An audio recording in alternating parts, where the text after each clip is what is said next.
All right, guys. Remember, we're reading What Was the Holocaust? Chapter 1, Anti-Semitism. We wrote some things up on the board. If you need to review the last time we read, go ahead and do that and do some review questions and then listen to this one. Anti-Semitism. Anti-Semitism is the hatred of Jews. It goes back thousands of years to ancient Rome. When Christianity took hold in the world, anti-Jewish feelings spread. There were false, awful stories that Jews had killed Jesus. They were blamed for causing disease and for bad crops. Sometimes this led to violent attacks against Jews. Sometimes anti-Jewish laws were passed in certain parts of Europe. Jews couldn't own land. They could not be citizens. And what is this like that we learned about last month? What did we learn about? Who could not have land? African Americans, you're right. They were slaves and they couldn't own their own land until they fought and fought and fought for it, right? And then laws were changed. In more modern times, around the 1800s, countries in Europe developed fair laws. Life opened up for Jewish people.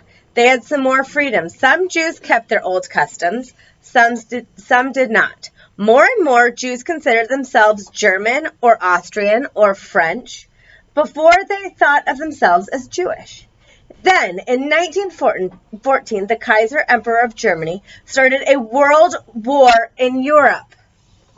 It raged on until 1918 with Germany's surrender. A treaty was signed with the very harsh terms for Germany. The Kaiser was gone. Germany had lost land.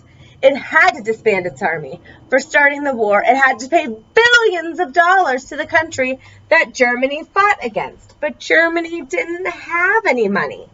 As in the past, much of the blame for Germany's woes fell on the Jews. In 1919, Germany tried to set up a democracy. The group of elected representatives was called the Reichstag. A president was elected. This is Germans protesting the peace treaty signed after World War I. Does anybody remember where it was signed? The peace treaty of Versailles. Mm-hmm. The president in turn chose a chancellor. The chancellor held a lot of power, but he still had to answer to the president and the Reichstag. This new government was supposed to offer a better future for Germany, but it faced big challenges. For example, how would Germany pay all that money it owed? The government thought the answer was to print money. More and more and more money. So then there would be, look at that lady. So then there would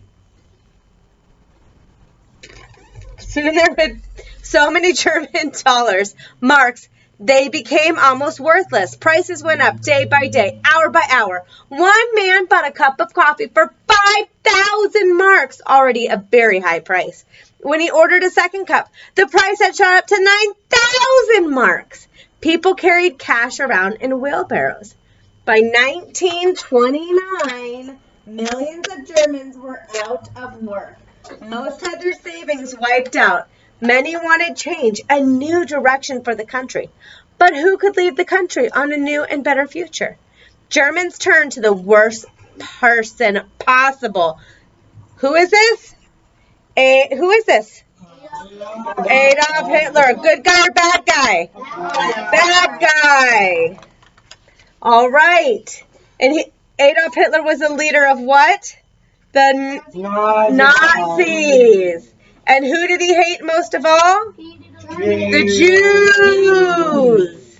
He believed in Germany, and Germany blamed the Jews for the defeat of World War I. And so did Adolf Hitler like the Jews? Yes or no? No. No, because they blamed the Jews for them losing World War I, right?